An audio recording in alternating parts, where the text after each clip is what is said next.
And you're watching the big story on Business Day Television breakfast show. I am Destiny Momo. Now, talking about the Securities and Exchange Commission, they say that over $50 billion worth of cryptocurrency transactions flowed through Nigeria between July 2023 and June 2024. And yet, despite this massive activity, only about 4% of Nigerians are active investors in the traditional capital market. And SEC Director General Momotimi Agama calls it a paradox that millions are taking financial risk every day through crypto and gambling, but very few are actually channeling that energy into productive investments that drive real growth. Nigeria's market capitalization to GDP ratio stands at just 30% compared to South Africa's 320% and India's 92%. Now, it's a striking gap that points to deep issues of trust, access, and even confidence. So what's behind this pattern, and what does it mean for Nigerians' financial future? And now, joining us this morning, unpack it all, is Emmanuel Sohe. He is the CEO of Cad Tonic. Good morning, Emmanuel.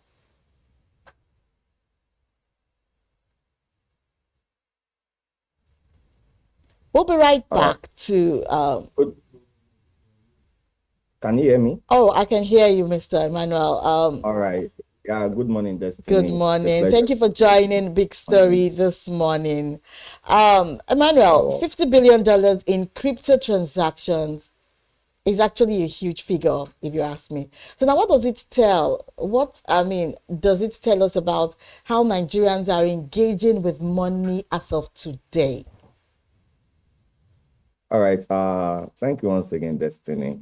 You know, the 50 billion worth of cryptocurrency transaction milestone, like you said, is huge.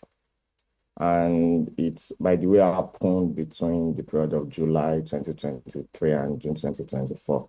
It shows just one thing, the growing interest in digital assets. You know, Nigerians are increasingly embracing cryptocurrency, and they are showcasing a shift towards digital financial transactions. So you've seen Nigerians beginning to adopt cryptocurrency. Many citizens are using it for various purposes, including remittances. Crypto by itself offers a faster and cheaper way to send and receive money across borders. So you expect more Nigerians to use it for remittances. Some Nigerians see crypto as maybe an attractive investment option. You get given the potential for high returns, which could also go south, by the way. Even financial institutions are using it to provide financial services for the unbanked and underbanked population. And maybe people feel that there is somewhat a lack of regulation, so they're able to keep all their money to themselves, right? But I think what the milestone portends is growing interest in digital assets, and also it shows that Nigerians are willing to take risk, right? The significant volume of crypto transaction indicates that Nigerians are willing to take risk and explore alternative investment options. And personally, I think this is only the beginning, because we've been ranked as the number 2 country globally for cryptocurrency adoption in the Global Crypto Adoption Index. And I had mentioned this during my interview on another platform, that the digital asset space is bullish.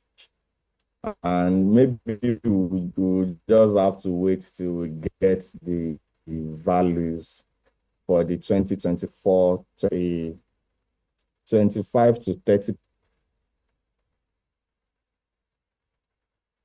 which could take us to maybe $70 billion, right, in crypto transaction. And to put this in context, total remittance reported by CBN in 2024 was 20.93 billion. So imagine recording almost times 4 of that in cryptocurrency transaction. You understand?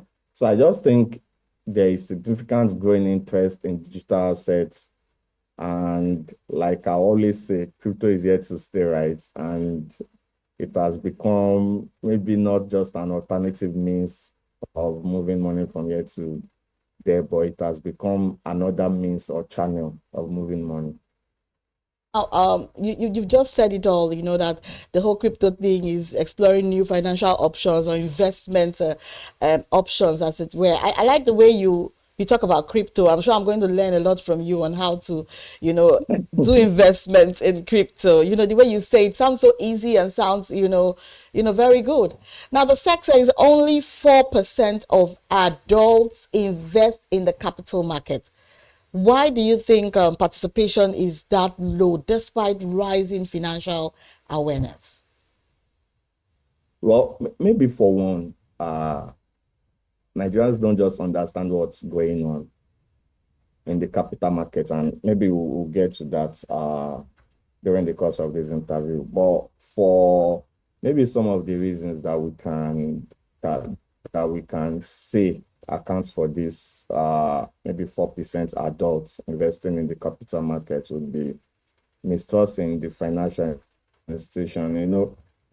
A number of people, I for one, there was a time that a list was flying around about some stock and all of those things. So I looked through and I saw some familiar names. So we reached out to them and they were just like the stress of having to go to your broker to get your money, even if it's 1,000 naira or 2,000 naira. So I think a history of scams, Ponzi schemes, and weak regulatory oversight has eroded trust in some financial institutions, discouraging people from investing.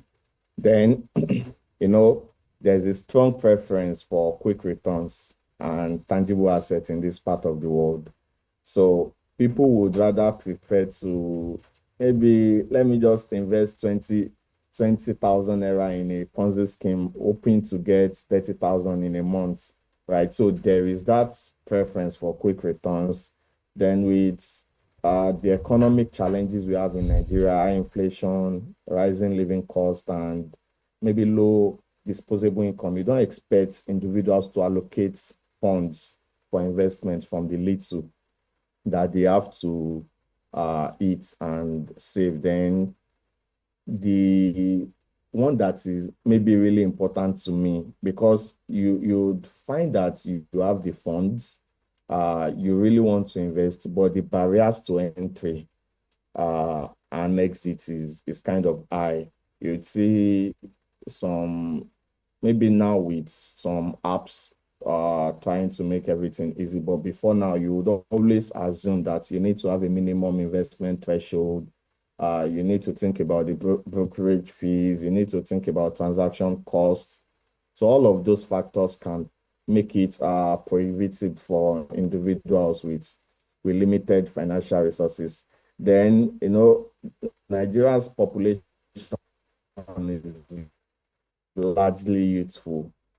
So, and I would say we young people, we are focused on, yeah, I would say we like things to move quickly. So you see everyone focused on short-term gains, while older adults, right, may also be cautious due to their past experiences. I know of my maybe older adults in my family that bought stocks of some banks then, and it is worth next to nothing now. So I think there is largely mistrust for financial institutions or for some of those in the capital markets. But I believe the bodies concerned with that are trying to bring back trust into the system. So maybe when that happens, we expect to see some investments in our capital markets. Now, from your experience at the Cad Tonic, what drives Nigerians especially the youth, toward crypto rather than the stock market? I know you've said something like this. You just even said something like this. But in strong Mm-hmm. terms, in more understandable terms, how can you, explain how the youths, are delving towards crypto rather than the stock market? Well, I won't say from my experience at Cad Tonic, because Cad Tonic is not a crypto application, right? But personally, I'm bullish on crypto as a person. And for some reasons, number one, I'm bullish on crypto largely due to the ease of entry and exit. I had mentioned it that maybe sometimes you have funds that you like to invest, but the barrier is to enter and exit makes it. So with crypto, you have ease of entry. Anyone could download any app, right? Do your own research, put in some money into a token or a coin, and whenever you think you want to get your money back, you get it back with just a click. So the ease of entry makes it can drive Nigerians, especially the youth, towards crypto rather than the stock market. Then, like I said, this is a personal experience. I understand to a large extent how it works, and people like to put their money where their, I won't say mouths, and maybe where their heart is. If you really understand a system, you'll be willing to go to the full extent, right? So maybe with more financial literacy, or with SEC and other bodies concerned with this, trying to educate people on the need to invest in the stock market, you would see maybe it will change. But for now, maybe some people understand it. I, for one, I understand it, so I would prefer it compared to the stock, which doesn't necessarily mean that I don't also invest in the stock market. Then personally too, and this is a personal feeling, not backed by any research, because while the stock market should operate on economic fundamentals such as performance of the company, industry trends, and macroeconomic indicators, you see some things that make you feel like the Nigerian stock market operates on vibes. And I'll give you some instances.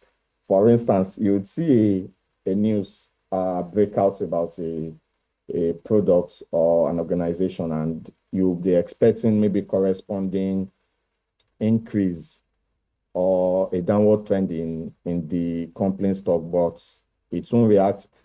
Nigerian stock, they don't necessarily react to anything, macroeconomic indicators, news, and the likes.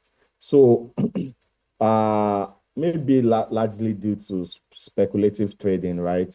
Which is why some people will just try to just chill on this and try to understand what's really happening. So maybe once the market starts running on fundamental analysis, which can lead to price movements reflecting economic conditions, right? You see more people embracing it as a viable means of investment rather than crypto. But for now, like I said, this is my own personal experience, and the ease of entry, knowing how it works, and some other personal feelings can drive Nigerians, especially the youth, towards crypto rather than the stock market. Hmm. All right then. Now, how much of this shift is also about access, like the ease and speed of digital trading compared to the bureaucracy in traditional finance? Yeah, there's no way we want to put this, and we won't go back to talking about the ease, right, of enter and exit, and the speed.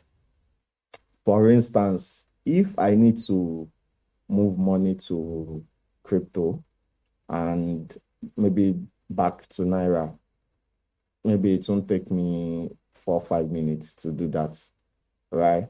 But imagine if I'm to move my money to stock, then maybe when I'm done, I want to move it back. I believe it's going to take longer. So, and like I said, we are in a fast-paced world now. Everyone is moving fast.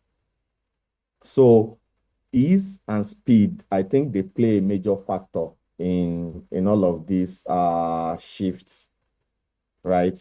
The bureaucracy in traditional finance would always be a stumbling block towards adoption. A rise in gambling activity with over 60 million Nigerians betting on a daily. Okay, now do you think the same appetite for quick returns fuels both gambling and crypto trading? It's really funny, but it's true. For one, I don't have the statistics for the betting industry, right? I don't follow the industry. But because our product or solution helps users pay bills, I know for a fact that people fund their betting wallets heavily. I'm not sure about the numbers, like I said, but I know for a fact that people fund, and the trajectory is upwards. It increases month on month. But I also don't think that gambling and crypto should be put in the same context, right? Because gambling by itself has no use case. It's an end. You win, you're happy. You lose, you maybe cry, right? But there are several use cases for crypto, and that's what we also try to do whenever we get the opportunity to jump on platforms like this. It's personally, I don't see crypto as a gambling scheme because, like I said, there are several use cases for crypto. In fact, the use cases are unlimited. That said, right, maybe the appetite for quick returns is really not the sole factor fueling the rise in gambling activities. Several studies have shown a relationship between socioeconomic indicators and gambling. For instance, poverty rates. We've seen generally countries with higher poverty rates may experience more significant problems like gambling, because with poverty you tend to look for a quick way to get out of this endemic poverty. So what do? You resort to gambling and other social vices. Then income inequality too. People see, especially now that everywhere you turn to, maybe with social media, you can see people balling literally. So people feel that they should also drive big cars, they should also do big things, they should also live in big mansions. So, and for a fact that even if you work from now till 2070 or 2080, you won't get that fund. So you want to resort to uh activities that would give you that quick money, which, like you said, uh, quick returns can also fuel gambling. But the socioeconomic factors, the underlying socioeconomic factors, is what maybe we should really pay attention to. Like I said, poverty, income equality. Then studies have also shown that with high cases of mental health, you get to see increase in gambling activities, right? Because you wonder, maybe if you take a research, one out of, like, and I don't know these numbers, so I'm just trying to maybe paint a scenario. Maybe one out of 100 gamblers are losers, right? But they keep going back to it. It's a combination of maybe poverty, inequality, like I've said, and mental health challenges. And then with increase in crime rates, you Points. also expect to see gambling because they work hand in hand. Okay. So these are some of the other underlying factors other than just the appetite for quick wealth or quick returns, Okay. like All I right. mentioned. All right. Quickly, Emmanuel. Please just give some brief answers to this question so that you'll be able to trash it all, All right? right. Now, some argue that crypto All is right. helping financial inclusion where traditional systems actually fail. I want to know if you agree with this. Absolutely, I do. I do. And to keep it quick, short, right? Like you like you asked, Yeah. individuals and businesses are using crypto to facilitate international payments and purchases. So it's helping financial inclusion. Very good. I like the fact that you said it the way you said it, which means that's what you actually believe in, and you feel that's what others should adopt as well. Now, on the flip side, how can regulators like the SEC engage the crypto industry without stifling innovation? Well, for one, I think it's important to maybe commend the current leadership of the SEC under the leadership of Dr. Pagama, because for one, I feel for once that they clearly understand the need for innovation, right?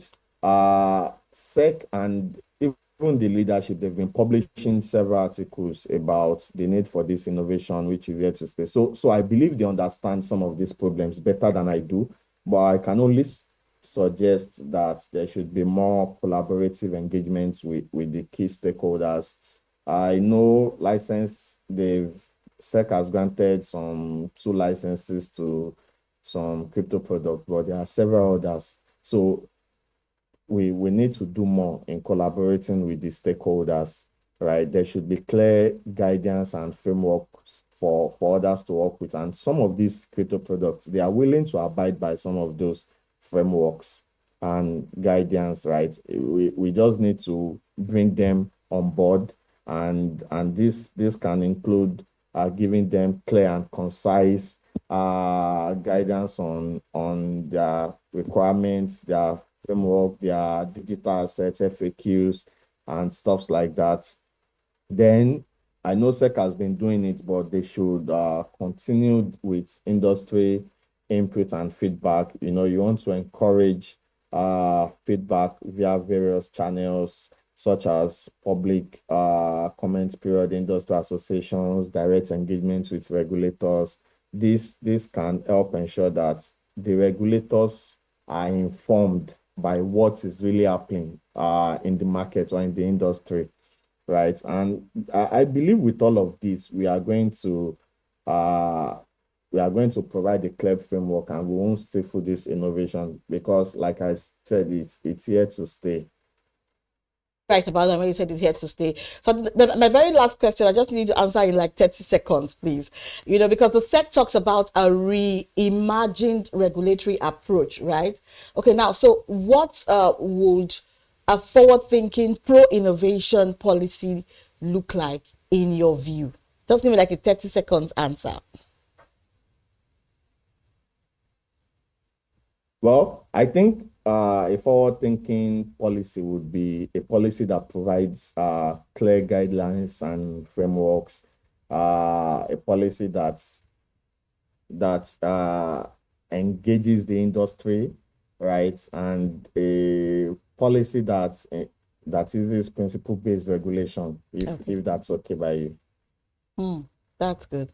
Well, thank you so much. Now we've been talking to Emmanuel, and he has actually, given us insights, how the crypto works and how Nigerians can actually take advantage of it to rebuild trust and confidence in its financial market so that risk-taking and energy turns into real economic growth. I want to thank you so much for joining us on The Big Story this morning. Thank you so much, Emmanuel. Thank you, Destiny. All right, then. So that's all we have on The Big Story this morning. Up next is social listening. Stay tuned. Still on The Breakfast Show on BusinessDay Television.